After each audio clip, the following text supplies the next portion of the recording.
Assalamualaikum warahmatullahi wabarakatuh. Alhamdulillah, pada kesempatan kali ini kita dapat dipertemukan kembali untuk thalabul ilmi, yaitu menambah wawasan kita, menambah ilmu kita mengenai tahsin Al-Quran. Yang pertemuan ketiga mengenai hukum nun sukun ataupun tanwin. Sebelum kita melanjutkan, mari kita berdoa terlebih dahulu. Sikap berdoa dimulai. A'udzu billahi minasy syaithanir rajim. Bismillahirrahmanirrahim. Alhamdulillahi rabbil alamin. Ar-Rahmanir Rahim. Maliki yaumiddin. Iyyaka na'budu wa iyyaka nasta'in. Ihdinas siratal mustaqim.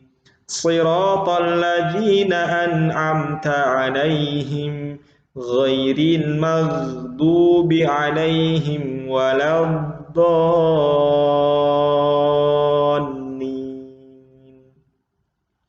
Rabbighfirli wa liwalidayya wa lil mu'minina amin.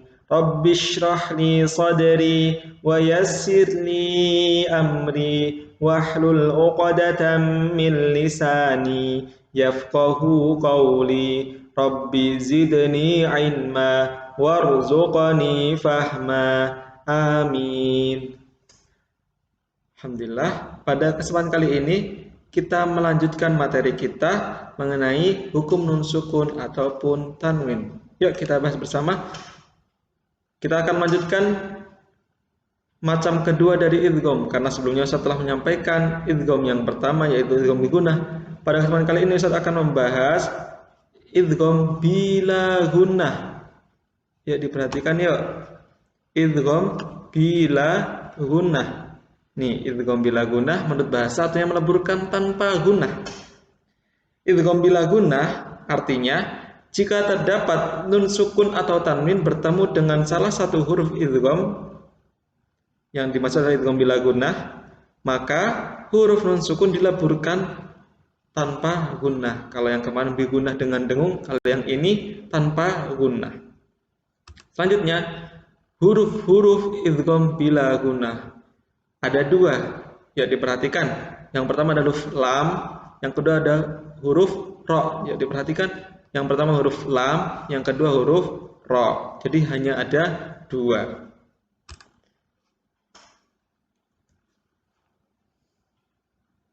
Yuk, setelahnya Ustadz akan memberikan contoh pada setiap huruf, yaitu pada huruf lam dan ro. Yang pertama, saya akan membahas tentang huruf lam. Kita ambil contoh dari tanwin terlebih dahulu. Bagaimana bunyinya ini Ustadz? Ustadz contohkan. Fitnatal lahum. Ustadz baca dua kali. Fitnatal lahum. Ya, tanpa dengung ya. Kemudian selanjutnya contoh dari nun sukun. Min ladunhu. Baca dua kali. Min ladunhu. Kemudian Ustaz akan membahas dengan huruf ro. Contoh dari tanwin. Yuk diperhatikan. Ghafurur rahim. Sekali lagi. Ghafurur rahim. Kemudian contoh dari nun sukun. Mir rabbika. Mir rabbika. Seperti itu ya. Tanpa didengungkan. Itulah idgham memiliki dua macam, yang pertama dengan dengung, yang kedua tidak dengung. Selanjutnya kita melanjutkan materi kita mengenai hukum nun sukun ataupun tanwin. Karena Ustaz telah menyebutkan dari yang pertama adalah idhar, yang kedua kemudian idgham, dan idgham dibagi menjadi dua, yaitu idgham bi gunnah dan juga idgham bila gunnah. Kemudian yang ketiga, yuk dilihat iqlab. Iqlab. Apa artinya Ustaz? Mengubah. Mengubah ya.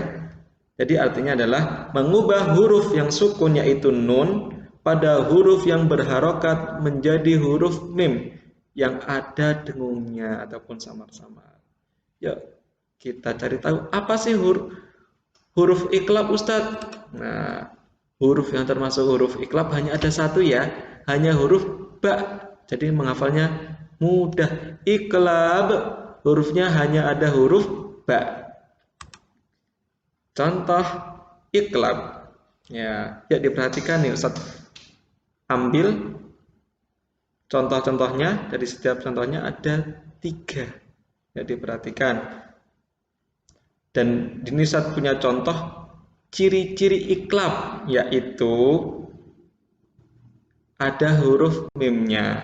Di mana letaknya? Dibagi menjadi 2, yaitu tanda iqlab nun sukun. Jadi ketika ada nun sukun, maka iqlabnya terdapat di atas titik huruf nun. Ya, ini Quran Madinah ya. Terdapat pada titik huruf nun, ada mim di situ. Ini menandakan huruf iqlab. Yuk, saya contohkan. Mim ba'di. Saya baca 2 kali ya. Mim ba'di.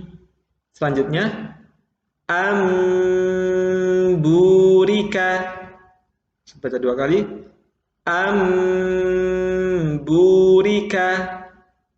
Terakhir yang nomor 3 ambihum.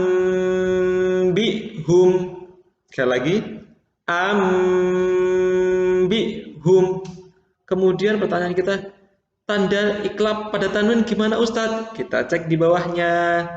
Pada mushaf Madinah, huruf mim kecil diletakkan berdampingan dengan harokat. Pada contoh berikut, yuk dilihat seperti ini. Nih contohnya, ketika dhammah sampingnya mim, kemudian fathah di sampingnya mim, kemudian kasrah sampingnya mim. Contohnya, nih lihat, perhatikan. Sami'um basir. Dia sebenarnya dhammahnya di sampingnya ada mim kecilnya, menandakan bahwasanya ini adalah hukum iqlab. Kemudian selanjutnya contoh kedua, jazaa'am bima. Satu lagi, jazaa'am bima. Kemudian selanjutnya contoh terakhir, syai'im basir. Syai'im basir. Jadi ketika kita baca Quran, ada mushaf yang memakai seperti ini. Jadi sudah ada tandanya, yaitu mim kecil. Tapi bila tidak ada, kalian tetap harus menghafalnya. Jadi nun sukun ataupun tanwin bertemu dengan huruf ba, maka diubah menjadi huruf mim. Oke, seperti itu ya. Kemudian terakhir Ustadz akan memberikan tugas seperti biasanya. Pada kesempatan kali ini Ustadz minta anak-anak membaca surat Al-Fat pada juz 26. Silakan dibaca. Kemudian tugas yang kedua, carilah 3 contoh hukum iqlab pada surat tersebut. Kemudian yang ketiga, carilah 7 contoh hukum idgham bila gunnah. Ya. Jadi cara mengerjakannya adalah minimal dituliskan 2 kata. Jangan sampai hanya an ukhroja. Anak-anak menulisnya an tidak, tapi harus an ukhroja. Jadi 2 kata. Saya contohkan di sini basirul lahu. Ya, ini kata pertama, kata kedua. Basirul lahu. Jadi anak-anak mengerjakan seperti ini ya. Kemudian setelah mengerjakan tugas, silakan laporkan tugas kalian ke wali kelas masing-masing serta bacakan hasil dari tugas kalian via audio maupun video.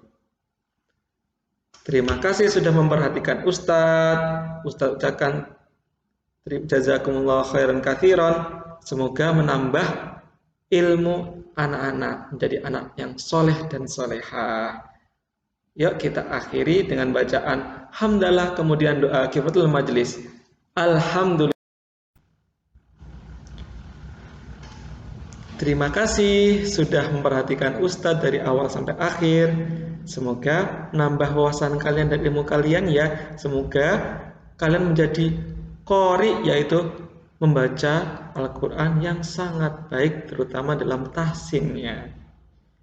Yuk kita akhiri dengan membaca hamdalah, kemudian doa kifaratul majlis.